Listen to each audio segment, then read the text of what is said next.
You're listening to MC Noctis, where every shadow has a story. Tonight, we're going to Mercy Bend, Kentucky. And if you hear the river call your name, don't answer. Some rivers carry the dead away. Others keep them. My father left 3 rules for surviving Mercy Bend if the water suddenly turns cold. Step back slowly. If someone calls your name from the river, do not answer. And never, under any circumstances, reach for someone who doesn't make ripples. I broke only one of those rules. Now, the thing in the river knows my voice. The first time my dead brother called my name, I was 12 years old. The second time, I was standing behind my father's house with his funeral suit hanging over one arm. His voice came from the river. Nate. It was soft, almost lost beneath the cicadas, but I recognized it immediately. Evan had been 9 when he drowned. 26 years had passed, yet the voice drifting across the water still belonged to a 9-year-old boy. Nate, come look. I stopped at the edge of the backyard. Beyond the leaning fence, the Ohio River moved beneath the late afternoon sun. Brown water curled around dead branches and carried them toward Mercy Bend, where the channel narrowed between 2 limestone bluffs. People in town had another name for that stretch, the Keeping Water. I stared at the empty riverbank until my eyes began inventing shapes among the reeds. Then I remembered the note on my father's refrigerator. He had written it in black marker, large enough for an old man to read without his glasses. If the water turns cold, step back slowly. If someone calls from the river, do not answer. Never reach for anyone who doesn't make ripples. At the time, I thought the note was proof that my father's mind had finally begun to fail. Then, Evan called again. I found Mom. The temperature dropped. It had been 94 degrees that afternoon. Sweat had soaked through the back of my shirt while I cleared boxes from the house.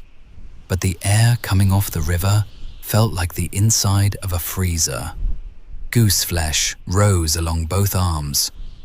Something pale appeared between the reeds. It looked like the top of a child's head. I wanted to say Evan's name. The word had already formed in my throat when I noticed the water around that pale shape. It was perfectly still. The current bent around it without producing a single ripple. I stepped backward. The pale head sank. A moment later, the heat returned. The cicadas started again, all at once, and I realized they had been silent while the voice was speaking. I locked myself inside my father's house and didn't go near the river again that night. My father, Raymond Holloway, had been found dead 3 days earlier. The county coroner said his heart had simply stopped. He was 71, lived on bacon and black coffee, and had refused to see a doctor for nearly a decade. Nobody considered his death suspicious. There were only 2 details that bothered me. He had been found on his kitchen floor, wearing his old fishing boots, and the soles were wet. According to the sheriff's report, it hadn't rained in 11 days. I had grown up in Mercy Bend, Kentucky, but I left at 18 and spent most of my adult life finding reasons not to return. By the time my father died, we spoke maybe twice a year. He would ask about my job in Phoenix. I would ask whether he had fixed the roof. Neither of us mentioned Evan. I told myself the distance was normal. Families changed. People got busy. The truth was, that I blamed him for my brother's death, and I think he knew it. Evan disappeared on August 17th, 1999. My father took us fishing that afternoon near the old ferry pilings. I remembered him shouting at Evan to stay away from the bank. I remembered looking up and seeing my brother waist deep in the river. Then he was gone. My father jumped in and pulled me from the water, though I had no memory of entering it. He went back for Evan, but the current had changed direction. That was what he always said. The river had turned around. Search teams dragged the channel for 5 days. They never found a body. After that, my father became obsessed with Mercy Bend. Every new moon, he walked to the river carrying a paper sack filled with rock salt. He spread it along the bank, across the dock, and around the back steps of our house. Sometimes he left slices of bread on the old ferry post. When I asked why, he told me it was for the birds. I never saw a bird touch it. The following morning, Deputy Mara Vance knocked on the front door. Mara and I had gone to school together. We had never been close, but in a town the size of Mercy Bend, everyone knew everyone else's tragedies. She had joined the search for Evan, even though she was only 14 at the time. Now, she wore a sheriff's uniform and carried the exhausted expression of someone who had been awake all night. "Have you been down by the river?" she asked. The question caught me off guard. "Yesterday afternoon." "Did you see anyone?" "No." I hesitated. "Why?" Mara looked toward the water. "Cole Whitaker didn't come home last night." I knew the Whitakers. Their family owned the gas station near the highway. Cole was 17. His truck had been found beside the old ferry road with the driver's door unlocked. His shoes and phone were still inside. There were no footprints leading into the river.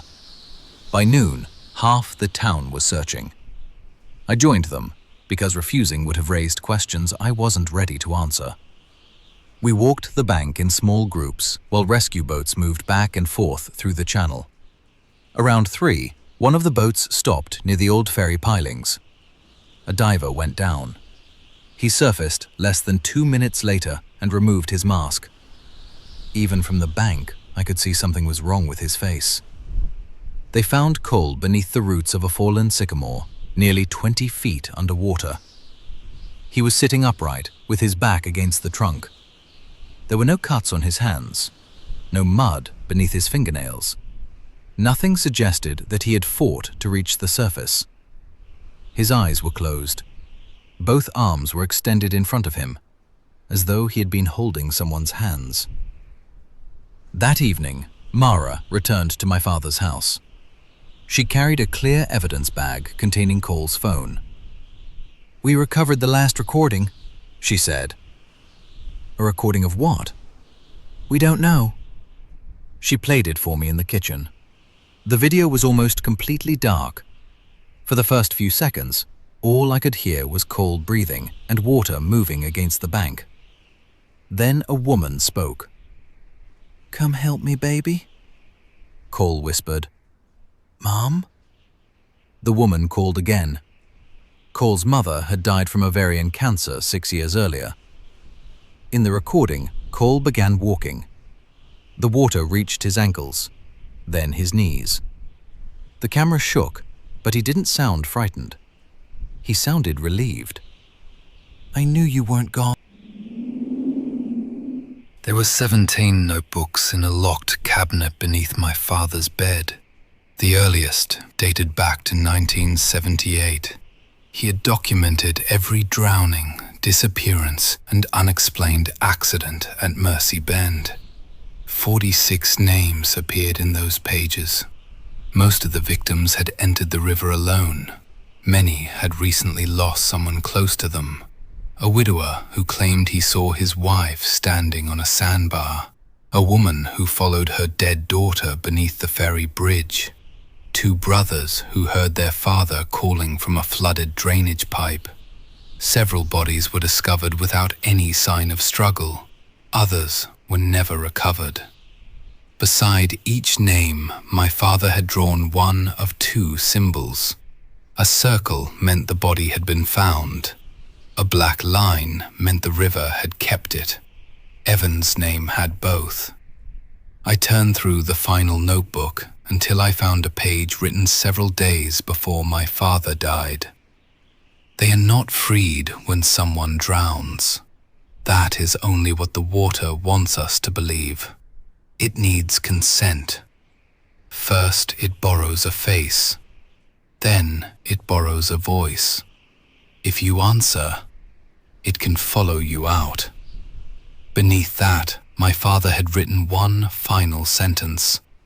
Evan is still fighting it. I read those words several times. Mara was studying an older notebook. "Listen to this," she said. The entry described the sinking of the Mercy Belle, a passenger ferry that operated before the highway bridge was built. On October 4th, 1932, the ferry left the western bank with 19 people aboard. The weather was clear and the river was calm. Halfway across, several passengers claimed to see relatives walking on the surface of the water. The captain turned the ferry toward them. It struck a limestone shelf and sank. 4 people survived. One survivor told the local newspaper that nobody screamed as the ferry went under. The passengers simply climbed over the railing and stepped into the river, as if family members were waiting to receive them. For years afterward, fishermen reported hearing the ferry bell beneath the water. My father had underlined part of the survivor's statement. It knew what each of us wanted to see. The room seemed to grow darker around us. Mara closed the notebook. "There's something else you need to hear." She handed me an old cassette recorder we had found in the cabinet. My name was written on the tape.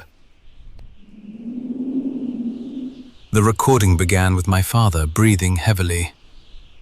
"Nate, if you're hearing this, I didn't get another chance to tell you."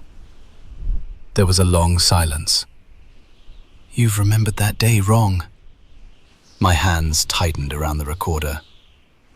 "You didn't follow Evan into the river," my father continued. "He followed you."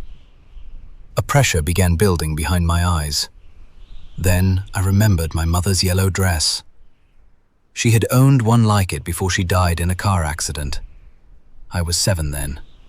Evan was only 4. On the afternoon Evan drowned, I had seen that yellow dress beyond the ferry pilings. A woman was standing chest deep in the river. She looked like my mother. She called my name, and I stepped into the water. Evan saw me and ran after me. He wrapped both arms around my waist and tried to pull me back. Something caught my ankle.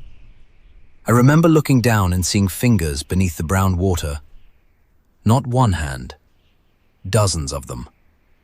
My father reached us and grabbed the back of my shirt. As he pulled me toward the bank, Evan lost his grip.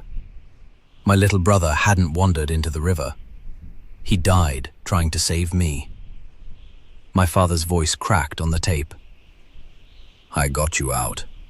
I couldn't get him. But before he went under, Evan grabbed whatever was holding you. He never let it come after you again." The recording went quiet, except for my father's breathing. Then he whispered, "I heard him last night. He told me he was tired." The tape ended. Outside, thunder rolled over the river. The new moon was that night. Mara wanted me to leave town. I agreed, but as soon as she drove away, I returned to my father's bedroom. Beneath the notebooks, I found 3 unopened bags of rock salt. That was when I finally understood. My father had not been feeding the thing in the river. He had been building a boundary. The storm reached Mercy Bend shortly after midnight. Rain struck the roof in heavy bursts. Water spilled over the gutters and flooded the backyard. I woke to someone knocking on the back door. 3 slow knocks, then 3 more. Through the glass, I saw a small boy standing at the bottom of the steps. He wore a red t-shirt and muddy denim shorts, the clothes Evan had been wearing when he disappeared. Water streamed from his hair, but the rain passed through his body without touching him. "Nate?" I didn't answer. "I can't hold them anymore." He lifted his face. He looked exactly the way I remembered him. The chipped front tooth, the small scar above his left eyebrow. "Dad said you would come back for me." The backyard was underwater now. The Ohio had risen over the bank and spread between the house and the trees. The boy began walking backward toward the river. His feet didn't disturb the water. I opened one of the bags of salt and poured a line across the doorway. The boy stopped. For a second, his expression remained unchanged. Then his mouth stretched into a smile that Evan had never worn. Behind him, something moved beneath the flooded yard. A long row of pale shapes turned through the darkness, like people walking on the bottom. The lights went out. When lightning flashed, the boy was gone. Then I heard Evan scream from the river. Not the forced voice at the door. This scream was distant, muffled by deep water, and filled with the same panic I had heard 26 years earlier. I wish I could say I followed my father's rules. I didn't. I tied one end of a rope around the porch column and wrapped the other around my waist. I filled my jacket pockets with salt and stepped into the flooded yard. The water was warm at first. At the fence, it became ice cold. I moved slowly, trying not to create more noise than the rain already made. The old ferry pilings rose from the river ahead of me. Between them stood the boy in the red shirt. This time, the water moved around his knees. Ripples, small but real. "Evan?" The moment I said his name, every sound disappeared. No rain, no thunder, no wind. The boy looked past me toward the house. His eyes widened. He shook his head. Something tightened around my ankle and pulled me under. I went beneath the surface so fast that I never had time to take a breath. The river was black below the first few feet. I couldn't tell which direction was up. The rope around my waist dragged me sideways, then snapped tight. Hands emerged from the darkness. They gripped my legs, my jacket, and the back of my neck. Their skin felt soft and swollen. Faces appeared behind them. Cole Whitaker floated with his eyes closed. An old woman drifted beside him. A man in a rotted suit opened his mouth and released a stream of black water.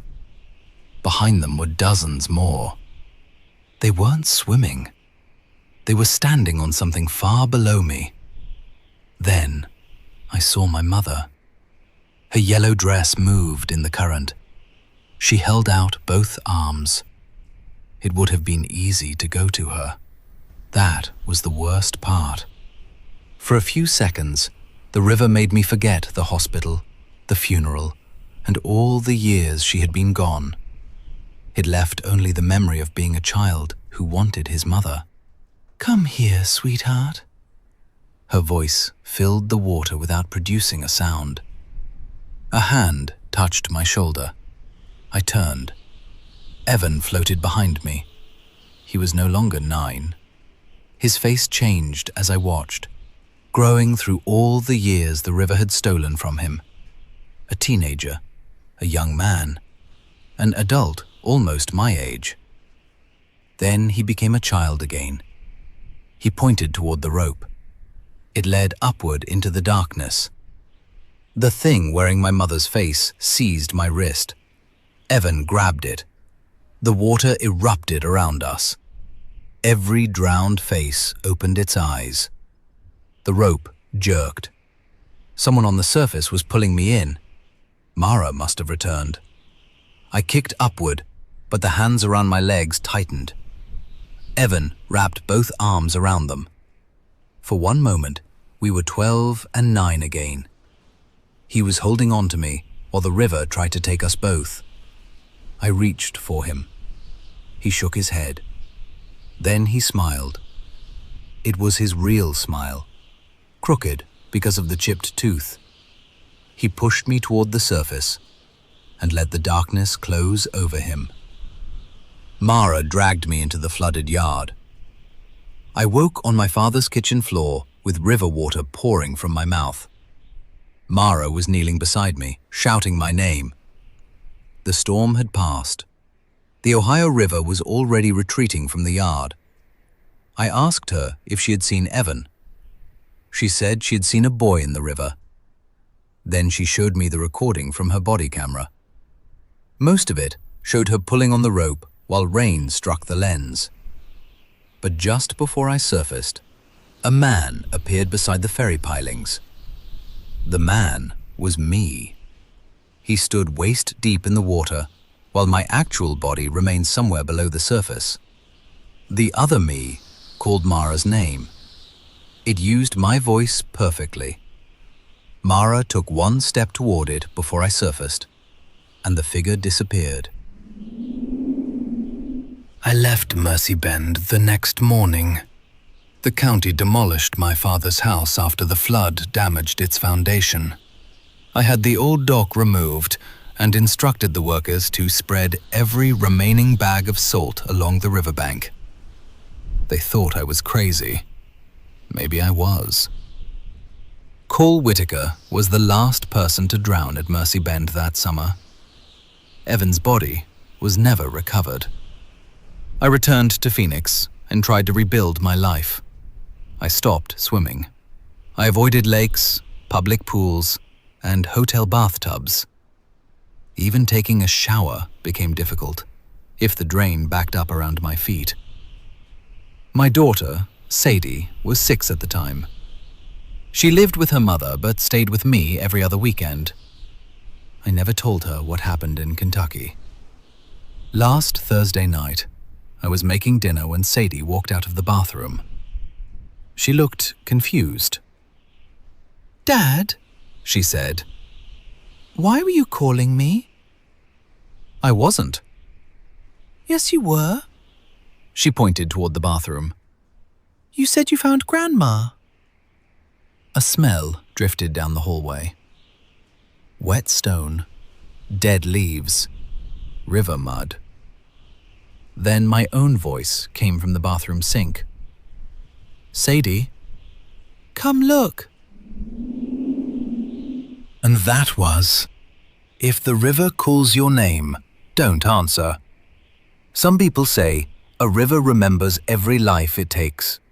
Others believe the voices beneath the surface are only the current moving through roots and stones. But if you were standing alone beside dark water and heard someone you loved calling your name from below, would you answer? Or would you run? Tell me what you would do in the comments. And if you have ever heard a strange voice near a river, lake, or flooded road, share your story. I may feature it in a future episode. Thank you for listening. If this story followed you into the dark, leave a like, subscribe, and turn on notifications for more ghost stories, cursed legends, and late-night horror from around the world. This is MC Noctis. Until we meet again, stay away from deep water after midnight, and if the river calls your name, don't answer.